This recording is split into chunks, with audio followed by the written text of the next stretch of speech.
ये कहानी एक लड़के के बारे में है जिसका नाम होता है एरन। एक दिन एरन हाइकिंग के लिए एक जगह पर जाता है और वो जगह पूरी तरह से वीरान होती है। वहाँ पर दूर दूर तक कोई भी नहीं होता और जब एरन हाइकिंग कर रहा होता है तो तभी उसे वहाँ पर दो लड़कियाँ दिखाई देती हैं। असल में ये लड़कियाँ अपना रास्ता भूल गई थी। तब एरन उनसे पूछता है क्या मैं तुम्हारी कुछ हेल्प कर सकता हूँ। तब ये कहकर फौरन एरन उन लड़कियों के पास जाता है। यहाँ पर एरन उनकी हेल्प करते हुए उन्हें सही रास्ता बताता है और फिर वो इन्हें गाइड करते हुए इन्हीं के साथ आगे के सफर पर निकल जाता है। और जब ये काफी आगे निकल जाते हैं तो एरन इन्हें बताता है कि मैं एक और रास्ते को जानता हूँ और मैं गारंटी देता हूँ कि आपको सफर में बहुत मजा आने वाला है। और अब ये तीनों माउंटेन पास के जरिए आगे बढ़ना शुरू कर देते हैं और ये रास्ते काफी नैरो यानी तंग होते हैं। और जब ये तीनों थोड़ा आगे पहुँचते हैं तो एरन वहाँ से कूद जाता है। तब ये देखकर वो दोनों लड़कियाँ डर जाती हैं क्योंकि उन्हें ऐसा लग रहा था कि शायद एरन गिर गया है। लेकिन तभी एरन नीचे से उन्हें आवाज लगाता है। असल में वहाँ पर बहुत सारा पानी था,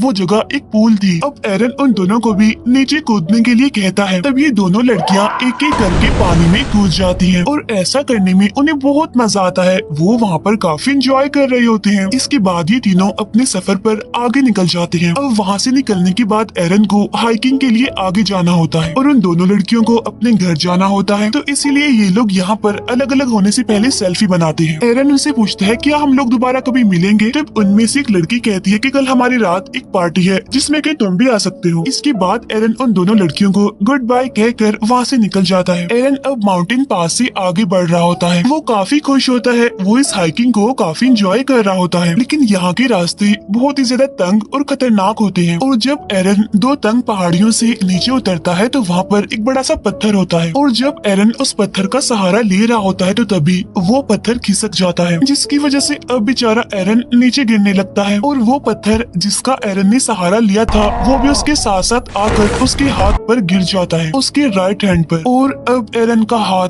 दो तंग पहाड़ियों के बीच में एक पत्थर के नीचे फंस जाता है। अब हालांकि उसे ज्यादा चोट तो नहीं लगी थी लेकिन उसका हाथ वहाँ से निकल ही नहीं रहा था। वो अपने हाथ को वहाँ से निकालने की बहुत कोशिश करता है लेकिन वो इसमें नाकामयाब ही रहता है। और जब एरन को रियलाइज होता है कि अब उसका हाथ यहाँ से नहीं निकल सकता तो इसीलिए वो उन दोनों लड़कियों को चिल्ला चिल्ला कर आवाजें लगाने लगता है। लेकिन अनलकीली उसकी आवाज वहाँ से बाहर नहीं जा सकती थी क्योंकि ये सारे नैरो माउंटेन्स हैं और यहाँ से आवाज को बाहर पहुँचाना जहाँ पर दूर दूर तक कोई इंसान, जानवर, यहाँ तक कि बर्ड्स का भी नामो निशान नहीं है, ये ऑलमोस्ट इम्पॉसिबल था। इसके बाद एरन अपना बैग खोलता है और उसके पास हाइकिंग का जितना भी सामान होता है वो उन सबको बाहर निकाल लेता है। उसे यहाँ से किसी भी सूरत निकलना होगा क्योंकि वो जानता था कि शायद यहाँ पर कई महीनों तक कोई भी ना आए। अब जो सामान उसने बैग में से बाहर निकाला होता है उसमें एक नाइफ भी होता है। तो वो उस नाइफ की मदद से चट्टान को साइड से तोड़ने की कोशिश करता है लेकिन ये चट्टान तो काफी हार्ड थी, इतनी ज्यादा ठोस थी कि उसे जरा भी कुछ नहीं होता। और साथ साथ ये भी कि उसका राइट हैंड वहाँ पर फंसा हुआ था, इसीलिए उसे उल्टे हाथ से काम करने में भी काफी प्रॉब्लम आ रही थी। लेकिन फिर भी एरन हार नहीं मानता, हिम्मत नहीं हारता और वो लगातार उस चट्टान को तोड़ने की कोशिश कर रहा होता है। और इसी दौरान उसका नाइफ उसके हाथ से छूटकर नीचे गिर जाता है और वो उस नाइफ को हाथ से नहीं उठा सकता क्योंकि वो नाइफ उससे काफी दूर होता है। लेकिन फिर भी किसी तरह दिमाग लगाकर वो उस नाइफ को अपनी तरफ खींच लेता है और एक बार फिर से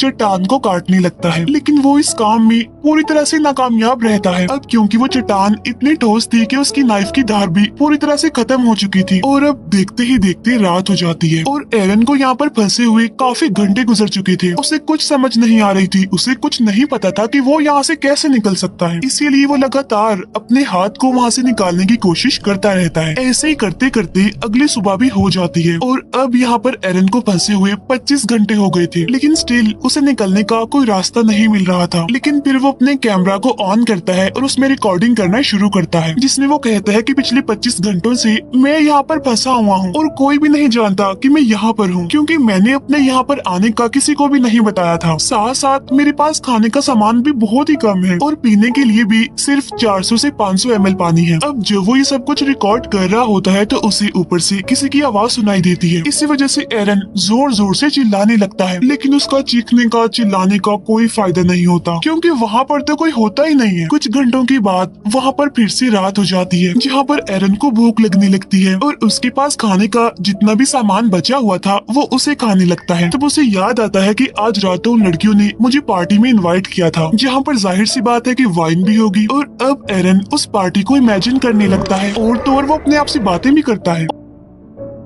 और उसे वो टाइम भी याद आता है जब वो हाइकिंग के लिए सैटरडे को अपने घर से निकल रहा होता है, जहाँ उसके पास उसकी मदर की कॉल भी आ रही होती है, लेकिन वो उनकी कॉल नहीं पिक करता, उन्हें नहीं बताता कि वो हाइकिंग के लिए जा रहा है। और अगर एरन ने उन्हें बताया होता तो शायद वो उसे ढूंढते हुए यहाँ पर आ जाती, लेकिन अब कोई भी नहीं जानता कि एरन आखिर है कहाँ पर। अब तीसरे दिन यानी कि मंडे को एरन एक पुली बनाता है। वो रस्सियों के जरिए उस पत्थर को बांधता है जो पत्थर उसके हाथ के ऊपर पड़ा हुआ है, और रस्सी के दूसरे हिस्से से वो उस पत्थर को उठाने की कोशिश करता है, लेकिन इतनी स्ट्रगल करने के बावजूद भी वो पत्थर अपनी जगह से हिलता तक नहीं है। इसके बाद वो रस्सी के उस सिरे को अपने पाँव में फंसाकर पूरा जोर लगाकर उस पत्थर को हिलाने की कोशिश करता है, लेकिन इस बार भी कोई फायदा नहीं होता। मुसीबत तो बढ़ती जा रही थी क्योंकि 3 दिन हो गए थे और अब उसका पीने का पानी भी खत्म हो गया था। अब क्योंकि वो यहाँ पर फ्री है, उसके पास कोई काम नहीं है, इसीलिए वो छोटी छोटी चीजों को भी नोटिस कर रहा था यहाँ पर, जैसे कि एक बर्ड ऊपर आसमान से उड़ रहा है, वो वहाँ से हिल भी नहीं सकता, और कभी कभी वहाँ पर कुछ खतरनाक इंसेक्ट्स भी आते रहते हैं, और अगर वो उन इंसेक्ट्स को मारकर उन्हें खाना चाहता है तो उसे उनके आने का इंतजार करना होगा। और तो और इस माउंटेन पास में एरन को एक दिन में सिर्फ 15 मिनट धूप मिलती है, क्योंकि उसके बाद धूप तो वहाँ से चली जाती है। अब 3 दिन से एरन यहाँ पर भूख से, प्यास से और ऐसे माहौल से काफी परेशान हो गया था, और इसीलिए अब वो ये डिसाइड करता है कि वो अपने हाथ को ही काट देगा। तब ये सोचकर वो अपने हाथ के ऊपर वाले हिस्से को यानी कि बाजू को अच्छे से बांध लेता है, और उसके पास जो नाइफ होता है वो उसे अपने बाजू को काटने की कोशिश करता है, लेकिन उस नाइफ की धार तो खत्म हो गई थी, जिसकी वजह से उसकी बाजू की पतली सी स्किन भी उस नाइफ से नहीं कट रही थी। तब इस बात से एरन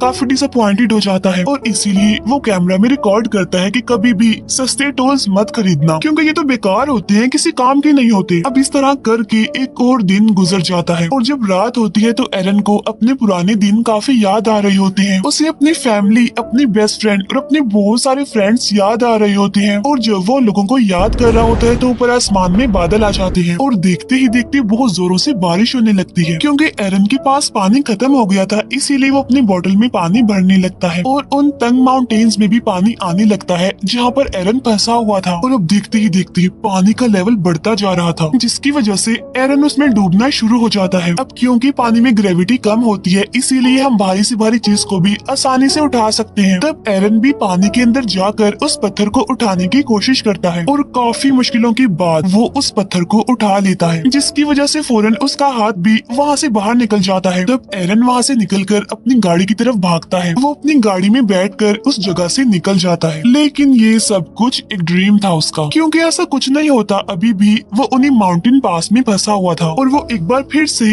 जोर जोर से चिल्लाने लगता है। अब क्योंकि उसे यहाँ पर फंसे हुए काफी दिन हो गए थे, इसीलिए उसे अजीब तरह के ड्रीम्स और हेलुसिनेशंस होने लगती है। एरन को यहाँ पर फंसे हुए 4 दिन हो गए थे, और ये होता है उसका 5वां दिन, इसीलिए उसका बिहेवियर, उसका मेंटल बैलेंस काफी चेंज हो जाता है। वो अपने आप से बातें करता है, कमेंट्री करता है, हंसता है, और ये भी बताता है कि अगर उस दिन मैंने अपनी मदर की कॉल रिसीव की होती, उन्हें मैंने बताया होता कि मैं यहाँ पर आ रहा हूँ, तो शायद आज मैं यहाँ पर फंसा हुआ ना होता। और जिस शॉप से मैंने हाइकिंग का सारा सामान लिया था, वहाँ के शॉपकीपर को भी मैंने कुछ नहीं बताया था, और अगर उसे पता होता इसके यहाँ आने का तो शायद वो एरन की मिसिंग होने की रिपोर्ट करवा देता, जिसकी वजह से कोई ना कोई तो उसे यहाँ पर ढूंढने आ ही जाता। यहाँ पर एरन अपने पेरेंट्स से कहता है कि मैं आपसे बहुत प्यार करता हूँ। असल में एरन ये सब कुछ इसीलिए रिकॉर्ड कर रहा होता है क्योंकि उसके यहाँ से निकलने की उम्मीदें खुद भी खत्म हो चुकी थी, क्योंकि वो भूखा भी है, प्यासा भी है, उसकी बॉडी में जान नहीं है, और ये इतना बड़ा पत्थर जो है जिससे वो मूव भी नहीं कर सकता, उसने एरन को जैसे यहाँ पर कैद करके रख दिया है। अब एरन एक बार फिर से अपने हाथ को बांधता है, और वो नाइफ जिसकी धार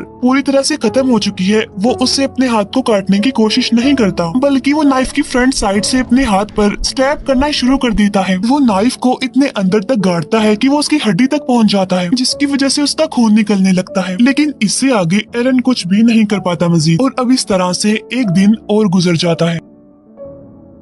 और जब 6वां दिन आता है तो एरन की हालत काफी खराब होती है, वो काफी कमजोर पड़ गया था, और अगर वो अब यहाँ से नहीं निकला तो वो बच नहीं पाएगा। तब यहाँ पर एरन ये भी सोचता है कि शायद ये पत्थर पूरी जिंदगी से मेरा ही इंतजार कर रहा है। जब से मैं पैदा हुआ हूँ ये माउंटेन पास मेरा ही इंतजार कर रहा था, और शायद मेरी डेस्टिनेशन यही है। और अब वो वहाँ चट्टान पर रिप रेस्ट इन पीस लिख देता है, साथ साथ वो अपनी डेट ऑफ बर्थ भी लिखता है और अपना नाम भी, क्योंकि अब उसे यकीन आ चुका था कि वो यहाँ से जिंदा बचकर वापिस नहीं जा जा पाएगा। साथ साथ उसकी पूरी हिम्मत टूट चुकी थी, वो काफी निढाल भी हो गया था। फिर नेक्स्ट डे यानी छठे दिन जब उसे हल्का सा होश आता है तो उसे कुछ विजन्स दिखाई देने लगते हैं। तब उस विजन में उसे एक छोटा बच्चा दिखाई देता है जो कि असल में एरन का फ्यूचर सन होता है। तब एरन देखता है कि वो अपने बच्चे के साथ खेल रहा है, जिसकी वजह से वो इमोशनल हो जाता है और अब उसके अंदर एक पावर डेवलप होती है और इसीलिए वो अपने फंसे हुए हाथ को ऑपोजिट साइड पर पुश करना शुरू करता है। ऐसा करके वो अपने हाथ की हड्डी को तोड़ देता है और उसके पास जो चाकू होता है उस पर भी उसने धार लगा ली होती है और अब आहिस्ता आहिस्ता करके वो अपने हाथ को काटना शुरू करता है और अब इस तरह करके वो अपने हाथ को अपनी बॉडी से अलग कर देता है और आज छठे दिन वो अपने हाथ को सेक्रीफाइस करके इस पत्थर से खुद को आजाद कर लेता है। अब वहाँ से निकलने से पहले वो अपने हाथ की पिक्चर भी बनाता है, उस हाथ की जो अभी भी उस पत्थर में फंसा हुआ है। और अब एरन बड़ी मुश्किल से इन माउंटेन पास से बाहर निकलता है और बाहर निकलकर वो देखता है कि वहाँ पर बारिश का कुछ पानी पड़ा हुआ है। तब एरन वहाँ पर जाकर वहाँ से बहुत सारा पानी पीने लगता है, क्योंकि पिछले 6 दिनों से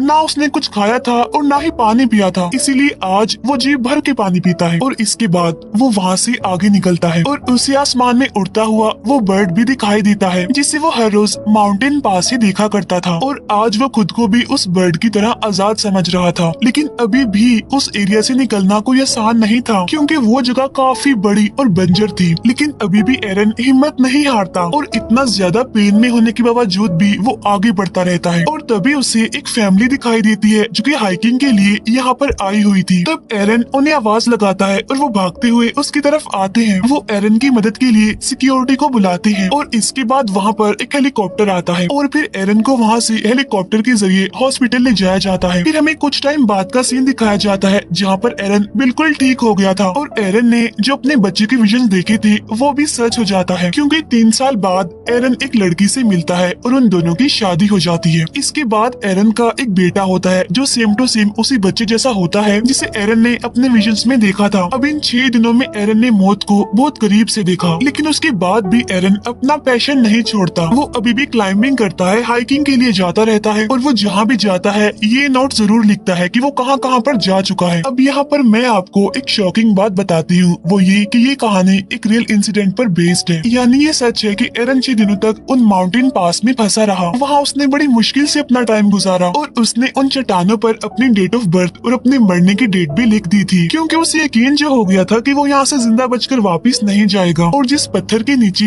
एरन का हाथ फंसा था उसका वेट 360 केजी था। खाने पीने का सामान भी बहुत थोड़ा था, लेकिन फिर भी जो उसकी अच्छी बात उसने हिम्मत नहीं हारी और यही वजह थी कि फिर भी उसने 5 दिन तक सरवाइव कर लिया। और छठे दिन जब उसको लगा कि वो नहीं बचेगा तब किसी पावर ने उसका साथ दिया, जिसमें उसे अपने फ्यूचर सन के विजन्स आए, जिससे उसे पावर मिली और वो वहाँ से निकलने में फाइनली कामयाब हो गया। एरन ने अपने एक इंटरव्यू में ये भी कहा होता है कि अगर वो पहले अपना हाथ काट देता तो उसका बहुत सारा खून बह जाता और वो यहाँ से बचकर बाहर ना निकलता। और जब उसने अपना हाथ काटा उस टाइम भी अगर वो अपना हाथ ना काटता तब भी वो वहाँ पर मर जाता। जब उसने अपना हाथ काटा तो उसकी बॉडी वीक थी, इसीलिए उसका खून ज्यादा नहीं बहा और इसी वजह से हाथ कटने के बावजूद भी वो 4 घंटों तक वहीं पर ही घूमता फिरता रहा। अब इस तरह से एरन ने कभी ना हार मानने वाले अपने जज्बे को दिखाया और इसी के साथ ही ये मूवी यहीं पर एंड हो जाती है। Thank you for watching.